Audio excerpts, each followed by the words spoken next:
একজন ক্ষুদে শিক্ষার্থী সরকারকে বৃদ্ধাঙ্গুল দেখিয়ে বুঝিয়ে দিল যে বিদ্যুৎ কিভাবে সাশ্রয় করা লাগে। সরকার বলেছিল অনলাইন ক্লাস, কিন্তু এই শিক্ষার্থী আঙ্গুল দিয়ে দেখিয়ে দিল। ভিডিওটা দেখুন। সাধারণত একটা শ্রেণীকক্ষে থাকি 60 জন আমরা একজন শ্রেণীকক্ষে থাকি। সরকার যদি বিদ্যুৎ সেভই করতে চায়, আমরা যদি অনলাইনে ক্লাস করি, এই 60টা পরিবার নর্মাল হলে 50টা ফ্যান চলবে। তাহলে এদিকে 50টা ফ্যান চলতেছে, ওদিকে চলতেছে 5টা। তাহলে আপনার কোনটা বেশি সাশ্রয় মনে হয়? আপনার দুদিক দিয়ে তো চিন্তা করে দেখতে হবে। তাহলে সাশ্রয় তো ক্লাসেই ক্লাস করা, নাহলে তো আপনার নতুন করে আপনার আরো 54টা, ধরেন 54 বা 50টা এরকম ফ্যান তো আপনার আবার চালাইতে হবে। তাহলে এদিকে বিদ্যুতের জ্বালানি সাশ্রয় কেমন হইতেছে? এই বাংলাদেশে যে জ্বালানি সংকট আছে এটা কাটুক এবং সরকার চিন্তা করুক, সরকার গভীরভাবে চিন্তা করুক। সরকার আসলে অনেক চিন্তাই করে, কিন্তু আসলে বাস্তবধর্মী চিন্তা এটা তাদের মধ্যে নাই।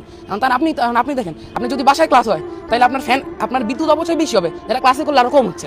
এবার যে আমরা ইন্টারনেটের জন্যই করতেছি, প্রত্যেক দিকেই তো অপচয়, প্রত্যেক দিক দিয়ে তো অপচয়। তাহলে এটা আপনার বিদ্যুৎ জ্বালানি সাশ্রয় হইতেছে কেমনি? বর্তমান যুগে মোবাইল গেমস আর ডিজিটাল ডিভাইসের প্রতি আসক্তি এটা মানুষের অনেক বেশি।